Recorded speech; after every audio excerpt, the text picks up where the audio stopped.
밀리터리 사이언스의 신묘한 만남 본게임 오늘도 본진으로 곧장 진격해보도록 하겠습니다. 안녕하세요. 저희는 본게임의 MSG입니다. 자, 그러면 오늘의 주제 공개합니다.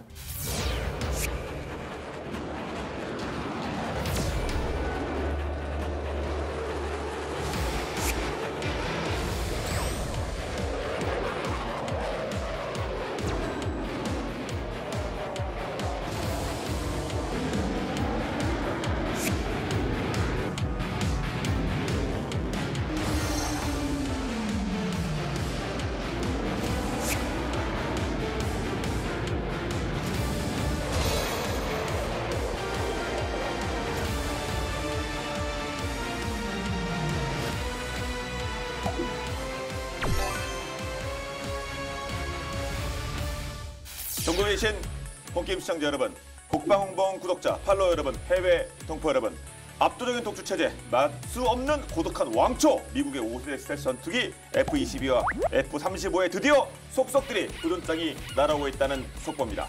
자, 이것이 무한도전일지, 무모한 도전일지, 오늘 본게임에서는 F-22, F-35의 챔피언 타이틀 방어전을 진행해 보고자 합니다. 자, 저는 F-22, 여기까지 그 톤으로 가면 안 되는구나. 네, 중계톤 여기서 끝내고. 사실 저는 그 F-22와 35가 당분간 계속 소위 짱 먹을 줄 알았거든요. 그런데 뭐 도전자가 좀 오긴 오나 봐요. 시기상조 아닙니까? 원래 무기 세계에 저는 누차 강조한 게 있죠. 항상 도전과 응전. 창이 있으면 방패가 있고, 뭐 이제 그 창과 방패의 관계로 계속 발전한다고. 그러니까 어느 나라의 특정 무기가 킹이다? 다른 나라는 절대 올해 그 상대방이 킹 자리 보수하는 걸 용납을 못하죠. 그러니까 끊임없이 도전자가 이제 생길 수밖에 없고, 그래서 특정 무기, 특히 뭐 전투기 세계도 마찬가지인데 절대 지존의 자리를 계속 뭐 영구하게 그 유지할 수는 없는 것이다. 근데 하여튼 F-22는 그럼에도 불구하고 정말 대단한, 아까 뭐 짱 말씀하셨는데 이 적어도 특히 공중전 이 부분에 있어서는 대단한 그 짱이라고 볼 수가 있고, 개인적으로 하여튼 F-22에 대한 도전이 뭐 오늘 주제가 그거지만 도전자들이 속속 등장하고 있지만 바로 뭐 수년 내에 이렇게 하산을 해야 되는, 이 왕자에서 내려와야 되는 그럴 가능성은 낮지 않을까, 그런 생각이 좀 듭니다. 그 말씀을 막 하시는 지금 그 호흡이 좀 가빠지셨어요. 근데 이게 오디오가 이게 픽업이 되는지 모르겠습니다. 지금 갑자기 호흡이 뭔가 지금 매우 심기가 울편하신 것 같아요. 예, 그렇죠. 연식 좀 있으신 분들은 옛날에 그 마이크 타이슨이 그 더글라스라는 무명 선수한테 KO를 질 거라고 누가 생각을 했겠습니까? 보셨을 거예요 아마. 봤겠죠. 뭐 홀리필드 정도만 기억나는데 뭐 그 전에 하여튼 그러니까 정말 속절없이 이제 무너진 상황이고 이변이라고 얘기를 했는데, 세상 많은 사람이 다 그런 거고, 뭐 굉장히 강하다고 얘기를 하지만 일단 뭐 F-22, 뭐 F-35 하고, 이건 수호위 57이에요. 50 숫자만 해도 벌써 두 개를 다 합쳐놓은 것 같아요. 22 더하기 35라고요? 정확하게 57이거든요. 57이네. 이런 것만 봐도 벌써 징조가 심상치 않고 뚜껑을 열어봐야지 알 수 있다. 붙어봐야. 그렇죠. 그리고 계속 또 신예들이 오면서 또 이렇게 그 뭐 장강에 뭐 앞물은 뭐 뒷물이 밀어내 그런 것처럼 이렇게 또 흐름이 그렇게 되는 것이 아닌가, 자, 이렇게 여러 말씀이 있는데, 그러면 이제 본격적으로 우리 챔피언 전적 스펙 한번 살펴보도록 할까요? 네, 우선 뭐 F-22가 아직까지는 자타가 공인하는 최강의 제공 전투기. 그러니까 적어도 딴 거 몰라도 공중전 부분에 있어서만큼은 F-22를 따라올 자가 없다. 이 개발비가 수십조 원이 들었어요. 그리고 한 대에 이게 뭐 비쌀 때는 3천억 가까이 됐는데 지금은 이제 2천억 원대로 떨어졌다고 하는데 결코 이제 싸지 않죠. 개발비만 수십조. 와. 이게 이제 뭐 많이 보셨을 겁니다. 그리고 이게 몇 년 전에 그 2년에 한 번씩 성남 비행장에서 그 에어쇼가 열리잖아요.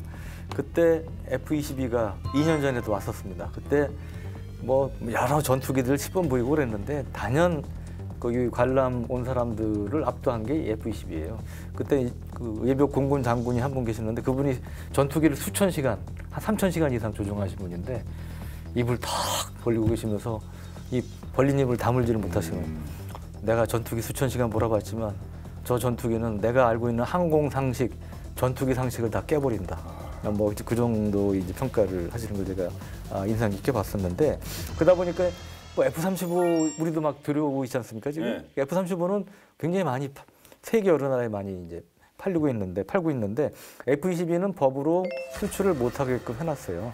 영국, 일본, 이스라엘이 사실은 우리보다 좀 한 급이 높은 이제 동맹 관계로 많이 얘기하잖아요. 이런 나라한테도 F-22는 팔지를 않고 있다. 2011년까지 195대가 생산되고 이제 끝났어요. 단종. 이게 더 이상 생산이 안 됩니다. 왜 예. 가장 좋은 비행기인데 계속 네. 예산 나오는 대로 한 대로 더 만들고 또 개량하고 F-22, 그러니까, A, B, C 뭐 D 네. 가야 되는 거 아닙니까? 그러니까 원래는 한 800대 정도 만들려고 그랬는데 네. 이게 이 예산 압박 문제 뭐 이런 거 등등 해가지고 대수가 줄어들고 거기에 비례해서 이제 대수 줄어들면 당연히 비행기 가격도 높아지는 거 아니겠어요? 그래서 결국은 여기서 이제 그쳤고 또 줄어든 이유 중에 하나는 요거보다 싼 보급형 스텔스기인 F-35가 개발되면서 F-22는 단종이 됐죠. 그래서 우리 이제 뭐 특히 밀리터리 매니아 중심으로 야, 우리 뭐 F-22 미국 생산 끝났다는데 그거 사오면 어떠냐 그런 얘기도 하는데 문제가 그럼 라인을 다시 살려야 되는 문제가 있는데 그러면 가격이 더 비싸지는 거죠. 그래서 이제 뭐 그런 한계도 있습니다만 여간 뭐 쉽게 얘기하면 미공군을 위한 프리미엄 스텔스기 한정판 바로 일부러 이- 그냥 예. 가치 유지를 위해서 예. 근데 명품들은 그 연말 되면 이렇게 재고품 막 그렇죠. 태우기도 하잖아요. 예. 그 아울렛을 안 돌리고 그것처럼 그렇죠. 그냥 알아서 한정판하고 딱 끝내버리는 겁니까? 그렇죠. 그 비슷한 존재라고 이제 볼 수가 있죠. 짱인데요? 예. 뭐 달리 짱이겠습니다. 이게 실제로 이제 현재 주력 전투기 F-15, 18, 뭐 16 이런 거잖아요. 이거하고 이제 가상 공중전을 몇 번 했는데 그때 이제 전설적인 결과가 나왔죠. 뭐 108대 0, 그다음에 241대 2, 뭐 이런 결과가 나왔는데 이게 뭐냐면 이게 누적이 된 결과가 이건데 108대를 격추할 때까지 F-22는 한 대도 격추가 안 됐다. 또 241대를 격추하는 동안 2대가 격추됐다. 뭐 이런 정도의 이제 기록을 신화적인 기록을 세웠죠. 그래서 뭐 공중전 제공 전투기에 있어서는 거의 아직까지는 거의 끝판왕 수준이다. 뭐 이런 평가를 들어왔고요. 근데 이제 이게 주력 이 훨씬 많은 숫자로서 주력 스텔스기는 뭐 우리 공군도 도입하기 시작한 F-35인데요. 이 F-35 스텔스기 우리 공군도 40대를 총 도입할 예정으로 있고 지금까지 이제 올해 말까지 약 10대 가량, 10대 가까이 들어오는 것으로 그렇게 이제 알려져 있는데 F-22는 1990년대 개발된 전투기입니다. 90년대 기술로 쉽게 얘기하면. 근데 F-35는 2000년대 초반 기술을 만들어진 거예요. 그 F-35에는 F-22 기술이 이미 들어가 있어요. 들어가 있고 그 뒤에 이제 10여 년 동안 업그레이드된 최신 기술이 F-35에 들어가 있기 때문에 사실은 일부 부분은 F-22보다 F-35가 더 첨단 전투기를 할 수 있습니다. 시기적으로 워낙 그 차이가 좀 있고 그러니까 이제 그런 걸 우리가 좀 눈여볼 필요가 있고요. F-35는 이제 크게 세 가지 형이 있죠. 우리 공군도 도입하는 F-35A형 그리고 이 항공모함이나 상륙하면서 수직으로 이착륙할 수 있는 F-35B형 이거는 이제 G1 무군기지에도 있고요. 우리나라에 와서 훈련도 하고 그렇습니다. 그리고 항공모함 함재기로 탑재가 되는 F-35C형 이렇게 세 가지 형태가 있고 A형은 초기에는 좀 비쌌어요. 한 뭐 2천억 가까이 됐는데 이게 이제 양산이 되면서 점점 다운돼서 지금은 거의 1,000억 원 밑에까지 가격이 떨어졌다고 그래요. 그래서 좀 앞으로 더 떨어질 가능성이 있고 이렇게 싸지는 이유는 뭐 미국에서만 2,400대를 도입을 하고요. 그 외에 뭐 우리나라를 포함해서 뭐 이스라엘, 유럽 여러 나라, 일본 뭐 해가지고 전 세계 10여 개국에서 3,200여 대를 총 도입을 합니다. 그러니까 많이 양산이 되면 그만큼 가격은 다운되겠죠. 그래서 이 보급형 스텔스기 이거는으로 F-35는 이제 확고한 자리를 굳히고 있다고 볼 수 있습니다. 근데 말씀에 F-22는 제가 보니까 막 100대 뭐 0, 뭐 200대 뭐 2 이렇게 나왔다고 그러잖아요. 네. 그래서 제가 생각하기 만들어 한번 그 실험해 보니까 더 필요 없다 이런 거 아닌가 진짜. 야, 이거는 190 몇 대면 충분한 것 같다. 지금 뭐 러시아 애들, 뭐 중국 애들 뭐 그래서 진짜 셀프 단조한 것이 아닌가 생각이 들 정도로 정말 놀라운데요. 누가 그런 얘기도 하시더라고요. 야 그러면 그거는 한 20대만 있으면 적기 뭐 몇천 대 격추할 수 있겠네. 그러니까. 네. 하시는 분도 있죠. 네, 그거 700대 있어서 뭐 할 거야. 그 현실적으로는 불가능한 얘기지만. 네. 네. 자, 그럼 이제 도전자를 살펴보도록 하겠습니다. 들어와 이렇게 F-22와 35가 좀 이렇게 부르고 있는데요. 과거의 도전작을 던진 첫 번째 선수 입장.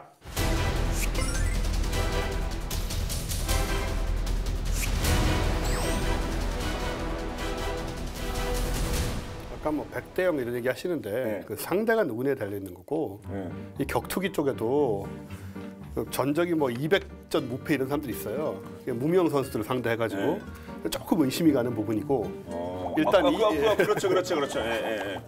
제가 이제 오늘 선보일 이분은 아니죠.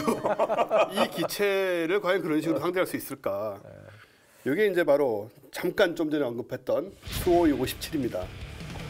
색칠은 이게 조금 나은 것 같은데. 이게 포스가 벌써 약간 다르죠.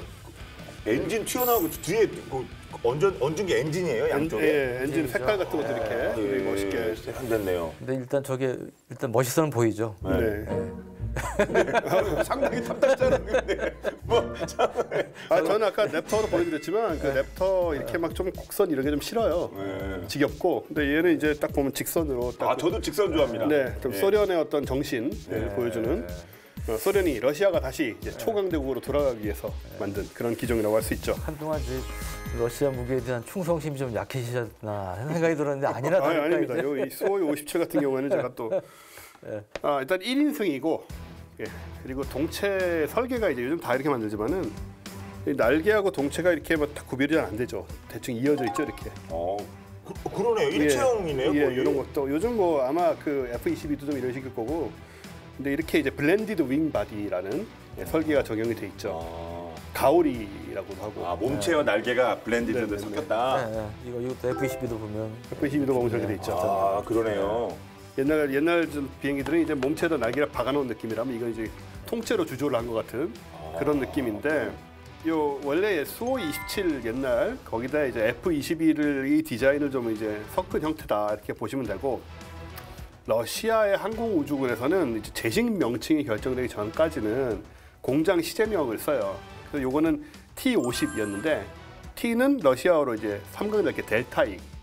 그래가지고 이제 삼각날개 가까우니까 T-50이라고 썼고 혹은 이제 프로젝트명인 I-21로 불렸는데 2017년 8월에 러시아 항공우주군이 이제 통칭 PAK-FA라고 하는 그 전술 공군용 미래 항공기라고 명명된 이 차세대 전투기 도입 사업이 있었어요.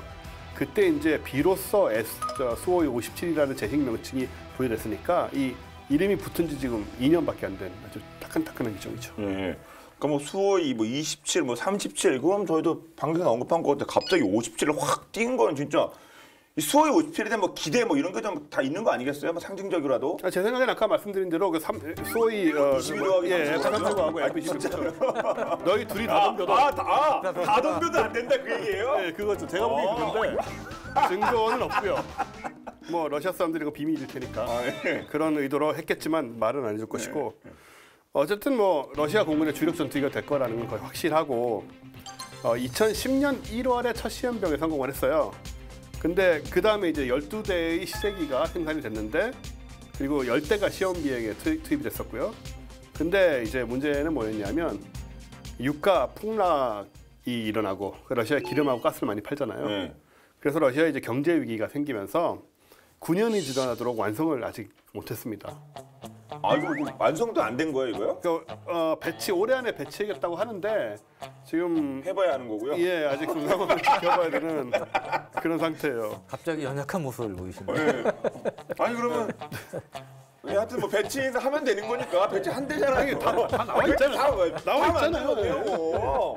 이게 뜨기만 하면 되네. 이거 스타 모델 아니에요. 이것도 나와 있는 그러니까요. 그냥 만들면 되네. 아니 근데 뭐 하여튼 뭐 저기 그렇게 좋다는 거에 대해서 제가 또 100% 동의도 못하지만 좋으면 뭐 합니까 저걸 생산해서 배치를 해야지. 그러게 그건 좀 약간 좀 크리티컬하긴 한데요. 아니 얘 한 대가 F-22 뭐 100 몇십 대 만들었다고요? 그거 다 이기면 되잖아요.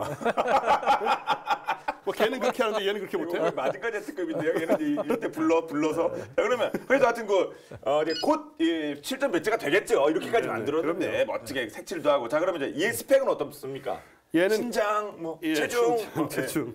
길이가 19.8m, 날개 너비 13.95m, 높이 4.74m. 무장을 안 실은 비행기 이제 공중량이죠. 공허 중량이라고 하는데 그거는 18톤.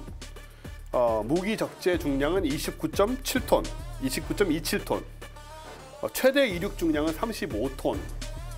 랩터와 마찬가지로 2개의 엔진을 탑재하고 있고 최고 속도는 마하 2니까 이게 그 F22보다 조금 크다고 보시면 돼요. 아까 그 챔피언에 비해서 예, 조금 등치 크다. 조금 크다. 아주 큰 차이는 안 납니다만은 뭐 약간씩 크다고 보시면 되고, 왜냐하면 F22는 이제 공허 중량이 무게는 좀 더 무겁습니다. 공허 중량이 19.7톤인데 아까 수호의 57은 18톤이었거든요. 최고 속도는 F22가 조금 빠르고 마하 2.25니까 아까 수호의 27은 이제 마하 2. 사실 차이 안 나는 겁니다, 이건. 이런 식으로 비슷한 체급이다라고 보시면 되고요. F35는 길이는 15.37m니까 수호이에 비하면 뭐 4m 이상 짧고요. 그러니까는 뭐 수호이나 F22가 헤비급이라면 얘는 미들급 정도 F35는. 그리고 최대 속도도 마하 1.8이니까 좀 떨어지고. 그렇죠. 그 일단 뭐 수치상으로 드러나는 스펙은 뭐 좋다. 뭐 등치는 큰데 뭐 공허 중량은 약간 뭐 가볍기도 하고 괜찮은데, 그러면 사실 뭐 스텔스라는 게 중요한 거 아니겠습니까? 스텔스? 네. 뭐 스텔스 기능은 뭐 F22나 35에 비해서 이 수호의 57 아직 실전 배치는 안 됐습니다만 어떻게 판단하고 있습니까? 우리가 이제 스텔스 성능을 전문 용어로 이제 RCS로 표현합니다.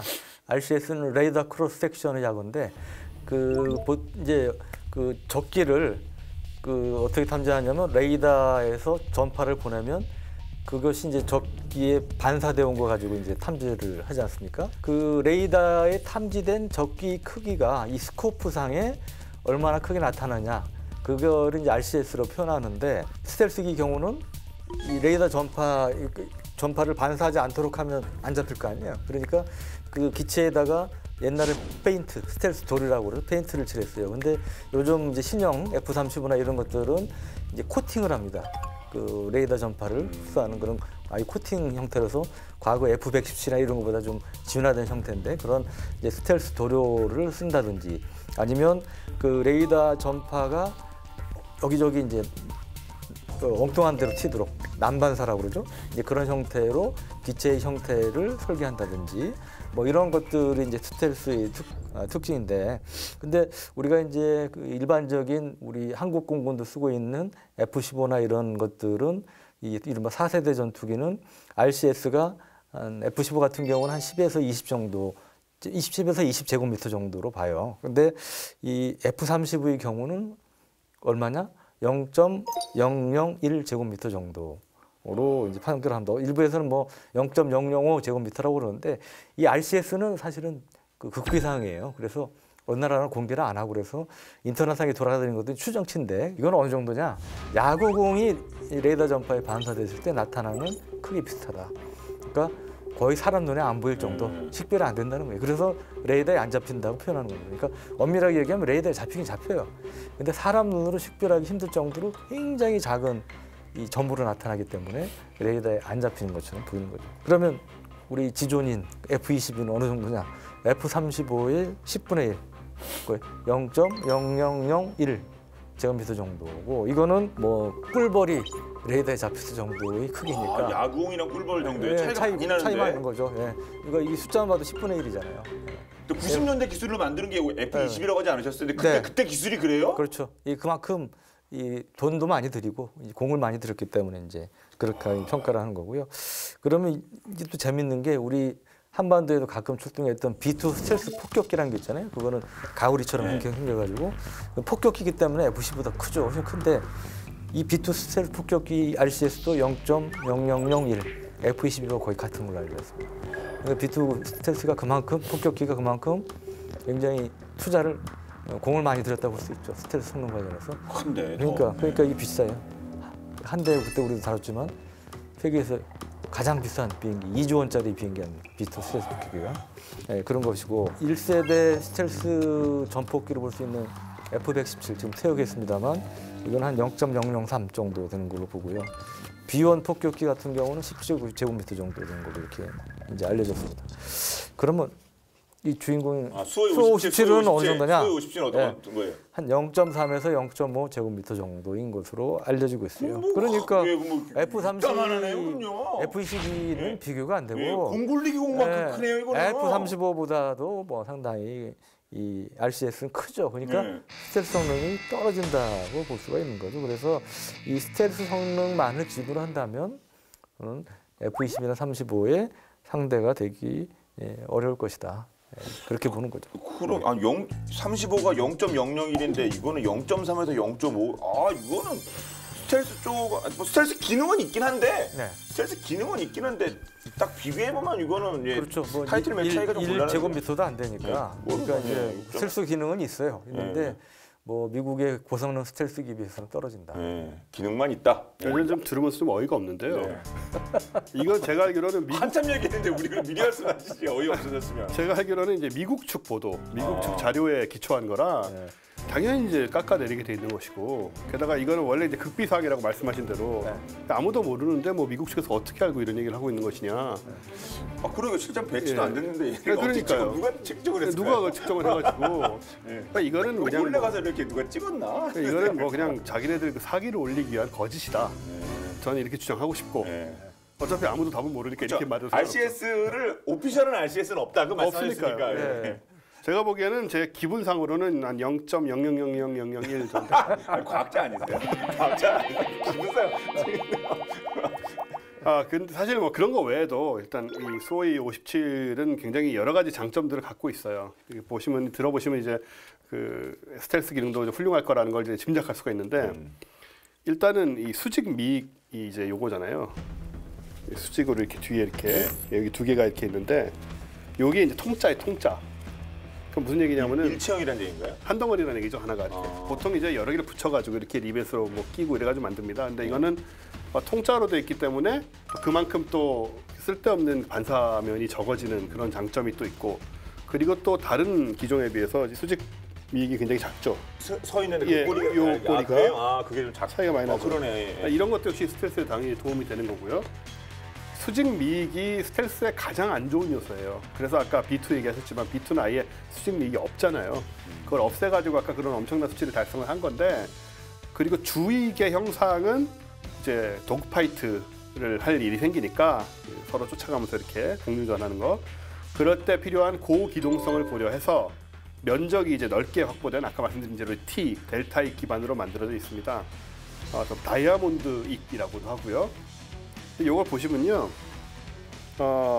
이 주익 앞에 요거 있잖아요. 요거 이게 이제 주익이라고 치면 요 앞부분에 툭 튀어나온 데 있죠. 그렇죠. 예. 요걸 스트레이크라고 하거든요. 승모근 같이 생겼는데. 예, 그렇죠. 스트레이크라고 하고 뭐 아까 F21도 다 있어요. 이 소이 57 같은 경우에는 이 스트레이크가 보통 이제 그냥 굳어져 있는 건데 이거는 가동이 됩니다. 가동이 돼가지고 그리고 가동 범위도 꽤 넓고요. 그래서 이제 어떤 역할을 하냐면 이 또 나중에 이거 보여드리겠지만 이런 날개 있잖아요. 요거를 카나드라고 하거든요. 이 카나드가 이렇게 있으면은 이제 여러 가지로 유전들이 많은데 여기 스트레이크가 사실은 카나드와 같은 역할을 할 정도로 발달이 돼 있는 거죠. 이제 최신 접근이라고 생각하시면 되고, 이렇기 때문에 이제 선회 성능을 높인다거나 이착륙 때 이제 능력을 향상시킨다든가 뭐 이런 여러 가지 요소로 사용할 수 있는 이런 또 시스템을 만들어 놔서 역시 가장 진보적인 어떤 기체가 아닌가라고 생각이 되고, 그래서 F20이나 F35가 그랬듯이 고기동성과 스텔스성을 동시에 갖춘, 그래서 이제 이 두 개를 합친 것들을 이제 점점 먹을 수 있는 그런 기종이 바로 소이 57 기종이다.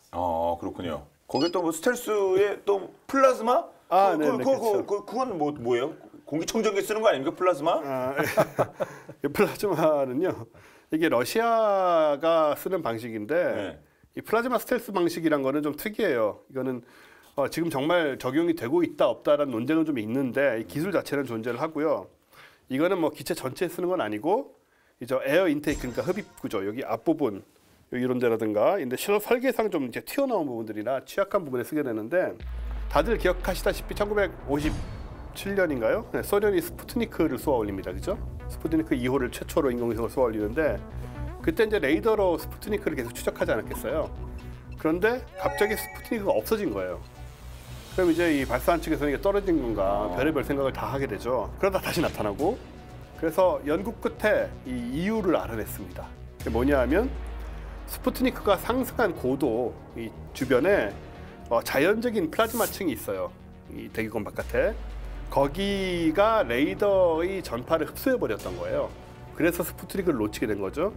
그래서 이제 이 경험을 통해서 이 플라즈마를 사용하면 레이더파를 흡수할 수가 있다는 걸 알게 됐고, 근데 소련은 그 당시 이제 이 기술을 발전시킬 그런 입장은 아니었어요. 그때 뭐 스텔스라는 개념이 있지도 않았고, 그때 저 제트 엔진 나온 지도 얼마 되지 않았던 시절이니까, 그래서 안 쓰고 있다가 90년대 초가 돼서야, 소련 붕괴된 다음이 돼서야 이제 미국이 F-22를 제작했다고 발표를 하니까 여기 이제 충격을 받고 러시아의 한 민간 연구소의 소장이 그 당시 대통령에게, 아마 옐친이었겠죠 그때는, 90년대 초니까, 이 플라즈마 스텔스 기술이 우리가 있는데 이걸 활용해 보자 해가지고 다시 연구가 이루어지게 돼서 지금 이제 적용된다는 거죠.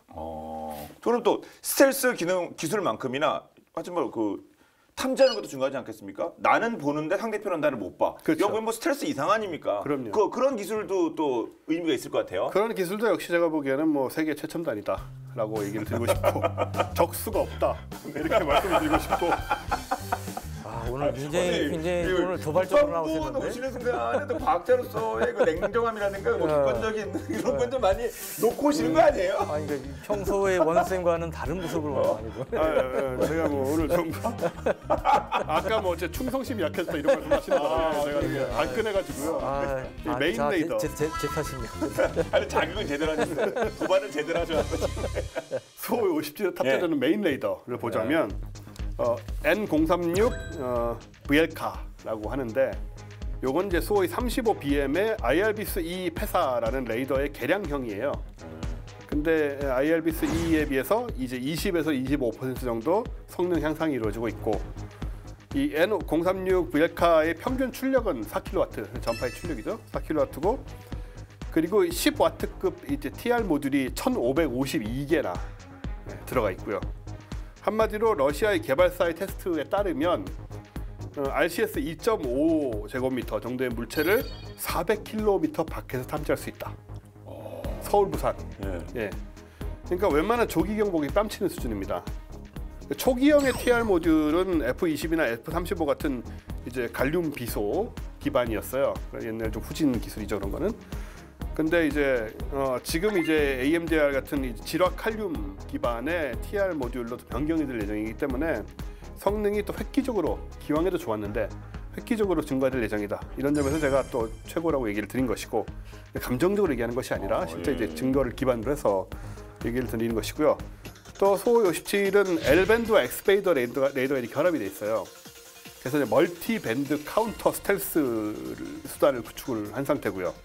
지상의 방공 레이더가 침투적인 스텔스기를 발견해서 그 고도와 거리 정보를 이제 수호 57에게 넘겨주게 되거든요. 그럼 수호 57이 이 L밴드 레이더를 활용해서 교전 거리를 늘리게 되고, 즉 이제 먼저 발견을 또 하게 되는 것이고요. 그런 다음에는 옛날 그 미그 31 시절부터 쓰던 한 대가 총대를 메고 L밴드 레이더로 대강의 위치를 찾아낸 다음에, 얘가 이제 헌터라고 불러요, 얘를. 나머지 편대들이 그 데이터를 전송받고 전파 침묵을 유지한 상태로, 그러니까 교신을 안 하고 있는 거죠. 적 스텔스 편대의 사각으로 들어가서 정확한 위치를 잡아서 공격한다. 얘네들 킬러라고 그러고요. 이런 전술을 사용하기 아주 특화된 기체라고 할 수 있습니다. 네. TR 모듈, 뭐 갈륨 비소, 질화 칼륨, 뭐 L밴드 이런 얘기 들어보니까 러시아가 미국과 어깨를 나란히 하고 있구나. 뭐 그런 느낌이 드네요. 사실 무슨 말씀하시는지 이해는 좀 안 가는데. 네, 일단 외형상. 전문 용어가 막 나오니까요. 어떻게 보십니까?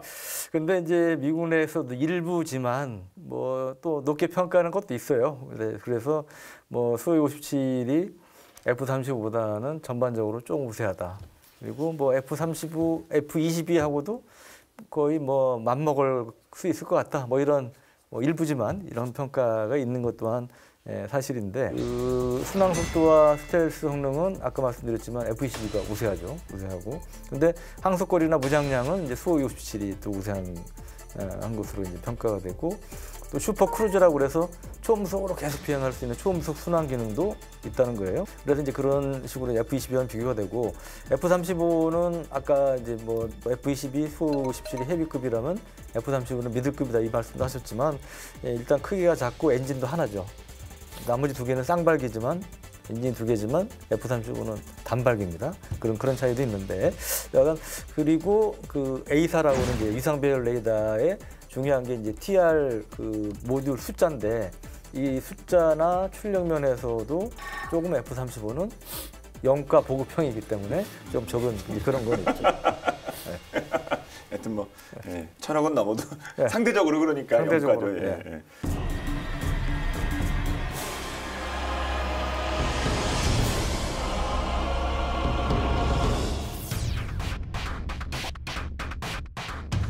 냉전 기운이 남아있던 1981년, 소련은 한 가지 정보를 포착합니다.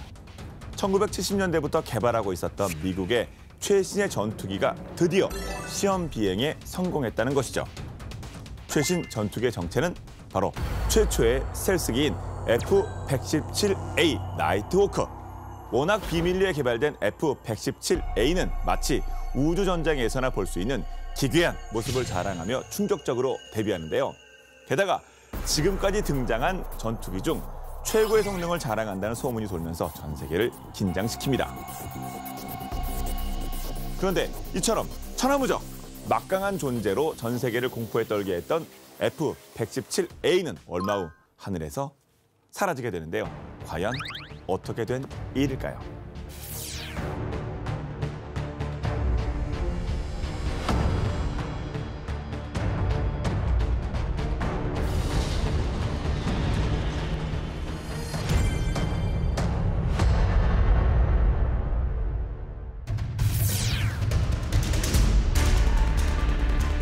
공포의 다림이라고 불린 F-117A. 그 위력은 1991년 걸프 전쟁에서 제대로 발휘됩니다. 당시 세계 최고 수준의 방공망을 갖춘 이라크의 심장 바그다드를 일거에 무너뜨린 것이죠. 게다가 1,000번이 넘는 단독 야간 출격에서 2,000톤 이상의 레이저 유도 폭탄을 투하해 85% 이상의 명중률을 기록했습니다. 단 한 대의 손실도 보지 않고 말이죠. 정말 전 세계가 두려워할 만했죠. 그런데 F-117A가 한 방에 무너진 사건이 일어났습니다. 때는 1999년 유고슬라비아 내전 당시 얼라이드 포스 작전에서 미군과 세르비아군이 격돌하게 되는데요. 누가 봐도 승자가 뻔한 다윗과 골리앗의 싸움. 그런데 이럴 수가. 어처구니 없게도 미군의 F-117이 세르비아군의 지대공 미사일에 격추되고 맙니다. 무적이라고 생각했던 F-117A가 그것도 첨단 무기가 거의 없던 세르비아군에게 당하다니. 이는 전 세계가 경악할 만한 사건이었는데요. 그야말로 스텔스기 무적 신화가 와장창 깨진 것입니다. 이후 세르비아군이 어떻게 F-117A를 격추했는지 온갖 추측이 난무했는데요. 스텔스기를 잡는 비밀 레이더를 세르비아가 몰래 입수했다든가 마구잡이로 미사일을 쏘아대 운 좋게 스텔스기를 명중했다든가 온갖 소문이 돌았습니다. 그러다가 오랜 시간이 흘러 2007년 당시 세르비아군 장교의 증언이 공개됨으로써 이 모든 의문이 풀리게 됩니다. 유고슬라비아 내전 당시 미군의 F-117은 매번 똑같은 루트를 따라 비행했는데요. 대놓고 세르비아 군의 방공태세를 깔봤던 것이죠. 하지만 미군이 방심한 사이 세르비아군은 은밀하게 그리고 끊임없이 첩자를 심어놓고 미군과 나토군의 통신을 도청했습니다. 그리고 오랜 추적 끝에 다국적군의 전투기가 언제 출격하는지 알 수 있게 되었죠. 또한 스텔스기가 폭격을 위해 폭탄창을 열었을 때 레이더에 포착될 수 있다는 사실까지 알게 됩니다. 내부 무장창을 열면 문이 튀어나오는데 여기에 레이더 점퍼가 다 반사되기 때문이죠. 쉼없는 연구 끝에 스텔스기의 접근과 약점까지 알아챈 세르비아군. 본격적으로 레이더를 선보아 레이더가 쓰는 전파보다 파장이 긴 전파를 보내도록 만들었는데요. 이렇게 하면 23km의 거리에서 F-117을 탐지할 수 있게 되기 때문이죠. 다만 탐지 거리가 짧아 17초 안에 지대공 미사일을 발사해야만 했습니다. 하지만 세르비아군은 엄청난 훈련으로 발사 준비 시간을 줄이는 데 성공하죠.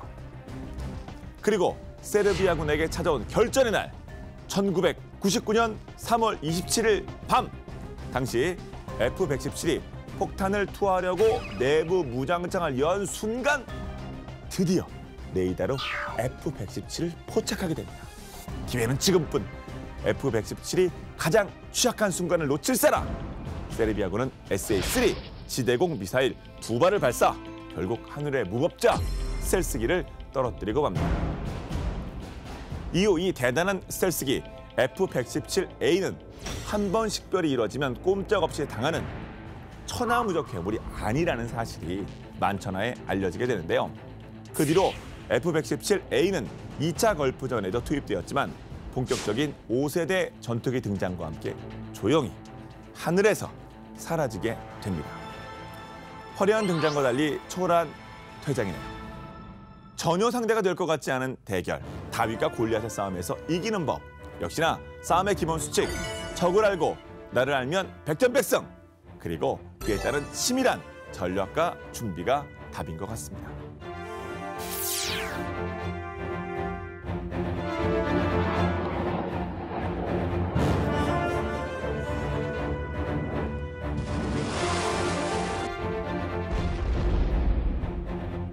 앞서서 그 스펙을 봤을 때 57이 좀 등치가 좀 컸거든요. 그럼 당연히 좀 뭐 무장량이나 이런 거 이제 무장 부분도 봐야 될 텐데 조금 더 낫지 않을까 그런 생각도 드는데요. 네. 그러니까 F-22 경우는 이거 우리가 이제 스텔스 성능을 가지려면 비행기 보통 날개 밑에 뭐 폭탄이나 미사일 많이 달잖아요. 근데 그렇게 달면 안 돼요. 그게 달면 레이더 전파가 반사가 돼서 이 스텔스 성능이 현저히 저하됩니다. 탐지가 되기 때문에 내부 무장탕이라고 그래서 동차 안에 폭탄창 비슷한 폭탄 미사일 넣는 조그만 이게 창고 비슷한 게 있어요. 그 공간이 있어요. 공간 안에 이제 폭탄 미사일을 집어넣는데 F-22 경우는 AIM-9 공대공 미사일 한 발을 넣고 또 그 옆에 1000파운드급 정밀유도 폭탄이라든지 아니면 그 암람이라고 불리는 중거리 공대공 미사일 6발이라든지 이런 것들을 장착을 할 수가 있고요. 그리고 또 뭐 근접전에서는 기관포를 써야 될 상황이 생길 수 있으니까 M61 발칸포를 장착을 하고 있습니다. F-35는 이제 크기는 좀 작지만 좀 뚱뚱해요. 실물 보면 굉장히 그 통통합니다. 통통해. 그래서 그 통통한 만큼 그 내부 무장창에 F-22보다는 사실은 더 집어넣을 수가 있어요. 그래서 F-22는 2000파운드 폭탄은 장착을 못하는데 F-35는 내부 무장창에 2000파운드 폭탄까지 장착을 할 수 있습니다. 그게 큰 차이점 중에 하나고요. 총 2000파운드 폭탄 2발을 집어넣고 또 그 옆에 암람 공대공 미사일 2발을 장착을 할 수가 있습니다. 그런 상태에서 1000km 이상 떨어진 목표물을 때리고 다시 이제 복귀할 수 있는 그런 능력이 있고요. 특히 요즘 이제 F-35에 유용하게 쓸 무기는 SDB라는 그 정밀유도 폭탄이 있는데 이거는 전에 우리가 들었던 제이담이라는 합독 직격탄 있죠. 그거는 좀 그 통통한데 SDB는 직경이 작은 소구경 정밀유도 폭탄이라는 건데 작으니까 그만큼 제이담보다 많이 집어넣을 수 있죠. 내부 무장창에. 그래서 이제 그 SDB 같은 경우는 8발까지 장착을 할 수가 있는데 이거는 작아도 우습게 보면 안 되는 게 최대한 110km까지 떨어진 목표물을 공격을 할 수 있고 이 콘크리트도 한 1.2m 두께의 콘크리트를 관통을 할 수 있어요. 그래서 작다고 결코 우습게 볼 존재가 아니고 상당히 실전에서 유용하게 쓸 수 있는 존재고 뭐 이건 옛날에는 어디 F4가 배치되어 있는 기지 비밀이었잖아요. 팬텀이 어디 공공연한 비밀이었죠. 알지만 공식적으로 비밀인데 F-35는 뭐 청주 기지에 배치돼 있다는 게 수없이 언론에 나왔기 때문에 이제 말씀을 드리는데 하여튼 청주 기지에서 출격하면 평양까지가 300km, 신의주까지 500km인데 아까 F-35가 한 1000km 정도 목표물 떨어진 데 때리고 올 수 있다고 그랬잖아요. 그러니까 뭐 얼마든지 북한 전역의 그 목표물을 정밀 타격할 수 있는 능력이 있다고 할 수 있죠. 네. 소위 57은 일단은 기관포가 30mm 기관포가 이제 기체 오른쪽에 장착이 돼 있고요. 이게 독파이트용으로. 네. 그리고 내부 무장창과 말씀하신 내부 무장창이 당연히 있는데 거기에 이제 미사일 6발이 들어가는데 좀 차이가 있다면 주날개에 또 6개의 이제 하드 포인트, 이게 미사일을 설치할 수 있는 부분이죠. 이게 또 있어요. 그러니까 유사시에 예를 들어서 그 스텔스 기능이 아주 중요하지 않은 상황이 있을 수 있지 않습니까? 그럴 때는 이제 미사일을 6발 더 가져갈 수 있다. 그만큼 또 공격력을 강화할 수 있는 부분이 있는 거고요. 그리고 적의 방공망 바뀐 이제 260m 거리에서 구축함 같은 대형 함정이나 지상 표면을 타격하는 KH-35UE 공대함 순항 미사일 또 설치가 되고, 그다음에 KH-38M이 최대 사거리 40km인 공대 지 미사일, 그리고 T-77M이 공대 공 미사일, 사정거리 200km입니다. 이런 걸 장착할 수 있고, 심지어 핵 투발이 가능한 브라모스 A 초음속 순항 미사일, 핵을 달아서 쏠 수가 있고요. 그 중에서도 수호이 57에서 가장 주목을 받는 것은 신형 극초음속 미사일인데, 이건 이제 러시아 투데이의 보도에 따르면 R-37M이라는 이 극초음속 공대공 미사일은 300km 밖에 있는 적 전투기를 격추할 수가 있어요. 그 얘기는 뭐냐면은 원체 빠르기 때문에 300km 멀리 있는 전투기를 향해 쏴도 그냥 가다 보면 제가 발견할 거 아닙니까? 미사일이 오는 걸 그걸 피할 수가 없다는 얘기죠. 굉장하죠. 공대공 미사일이 300km면 대단한 거예요. 굉장한 거죠. 이 정도입니다. 그런데 하여튼 아까 좀 전에 말씀드렸다시피 공대공 미사일 그거는 제가 인정하는데 KH-35UE 같은 경우는 커요. 길이가 3.85m에 무게가 520kg이기 때문에 이게 내부부 장창에는 들어가기 힘들다는 거죠. 그러면 날개 외부에 달아야 되는데, 그러면 아까 말씀드렸듯이 스텔스 성능은 현저히 떨어진다. 이제 그런 것이 단점으로. 안 달면 되고요, 그거는. 그 스텔스가 필요할 때는 안 달면 되고, 스텔스가 별 필요 없으면 그냥 대놓고 그냥 잔뜩 싣고 가서 그냥 쏟아붓는 거 아닙니까? 그렇습니다. 화끈하게. 근데 아니 뭐 각각 이렇게 장단점이 있는 것 같은데, 근데 저 중요한 거 아니겠습니까? 그래서 얼마예요? 싸요? 비싸요? 싸죠. 그게 중요한데, 가성비가 수호이 57의 굉장히 중요한 장점 중에 하나입니다. 푸틴 대통령이 2010년 6월에 첫 시험병을 마치고 이렇게 말했어요. 이 전투기는 외국 경쟁 기종, 즉 F-22 같은 게 되겠죠. 이 3분의 1 이하의 저렴한 가격을 목표로 개발되고 있다. 아유, 가성비 성능이 비슷한데 약간만 싸도 3분의 1이면 이거 가격을 들어보시면 러시아 언론에 따르면 이 수호이 57의 가격은 한 대에 5천만 달러, 그러니까 한 600억 원이 안 됩니다. F-22 랩터의 경우에는 대당 도입 비용이 1억 5천만 달러, 1,700억 원까지 됐었고, 게다가 개발 비용까지 포함되면 대당 가격이 3억 3,400만 달러, 즉 3,950억까지 치솟게 되는데 600억 원이라는 가격은 굉장히 파격적이라고 할 수 있죠. 그러게 이게 수호이 57이 이게 진짜 너무 가격을 후려쳐가지고 마이너스로 이거 진짜 원가도 안 나오는 걸 파는 건지, 아니면 F-22가 너무 뻥튀기 된 건지, 이거는 어떻게 나는 약간 차이는 있다고 하더라도 우열은 이게 요 정도였는데 가격은 3배면 이거 심각한 거 아닙니까? 어디가 문제? 한쪽 문제 있는 거 아니에요? 아까 말씀드린 F-22도 초기 단가가 3억 달러 넘어갔지만 이게 양산되면서 떨어졌어요. 2억 달러대로 떨어져요. 그런 문제가 차이가 있고, 또 수호이 57은 지금 양산 시작도 안 됐잖아요. 그러니까 이건 목표가 희망 가격입니다. 희망 가격인 거지. 푸틴 대통령이 그렇죠. 어디서 이렇게 발표할 때는 그렇게 얘기하는 거죠. 양산 대수에 따라서 이 가격 변수가 많아요. 그렇기 때문에 원세님 말씀하신 거는 아직까지는 저는 희망상이라고 이제 생각을 하고요. 근데 인건비가 중요한 게요. 그렇죠, 인건비 중요하죠. 제가 팟캐스트 하면서 한번씩 하는 얘기인데, 인도에서 화성 탐사선을 보냈거든요. 망갈리안선하고 작년인가 재작년에. 그게 800억 들었어요. 미국에서 보내면 3조가 들어요. 거의 비슷한 성능인데 이게 좀 차이는 나겠지만 어쨌든 간에 화성 로켓을 그게 그 이유 딱 하나밖에 없어요. 인건비 싼 거. 그런 걸 생각하면은 아마 이거보다 많이 오르진 않지 않을까. 사회주의 국가가 이제 그런 건 있죠. 서방 세계에 비해서 인건비는 전반적으로 싸기 때문에 무기 단가가 싼 거는 맞습니다.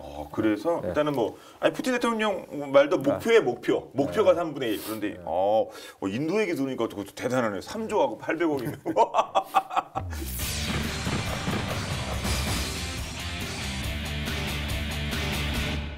근데 F-22, F-35 어떤 수호이 57 이런 애들은 상징적이어야지 실제로 붙거나 그러면 이거 진짜 심각해지는 거 아닙니까?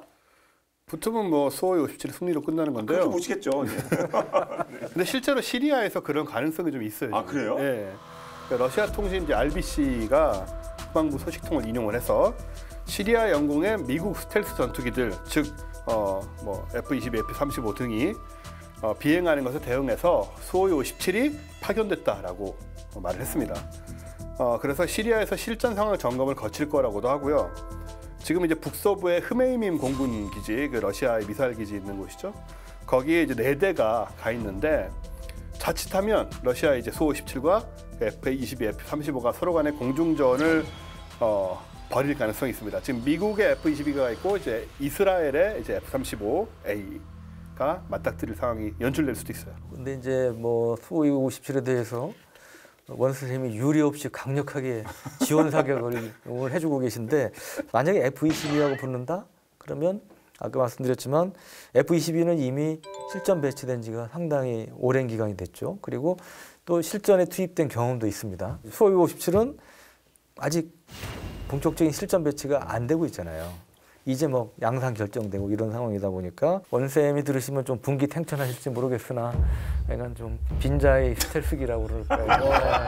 이 돈이 없는 러시아가 수호이 57이 결코 유리한 상황이 아니죠. 이거 붙어본 다음에 얘기하자. 네. 수호이 57 아까 보기에는 뭐가 포스 있어 보이고 뭐 그렇게 보이지만 이 스텔스 성능을 상당히 갉아먹는 수호이 57의 지금 아킬레스건 중에 하나로 평가가 되고 있고요. 아니 다 들어와 막 이렇게 막 도전자가 질비 뭐 해야 되는 거 아니겠습니까? F-22, F-35에 대해서 도전자 또 있을 거 아닙니까? 누굽니까? 당연히 중국이겠죠. 중국이죠. 중국. 예. 젠 20이라고 있는데요. 새성처럼 등장했어요. 그래서 요새 갑툭튀라고 합니까? 갑자기 툭툭 튀어나온 존재. 코드네임으로는 파이어 팽 혹은 파이어 투스, 불송곳니 뭐 이렇게. 근데 우리 전 세계에 지금 도입된 모든 스텔스 전투기가 전부 1인승이거든요. 그러니까 이게 이제 세계 최초의 2인승 스텔스 전투기 다 잘 되고 있는 건 아니고 좀 약점들이 있습니다.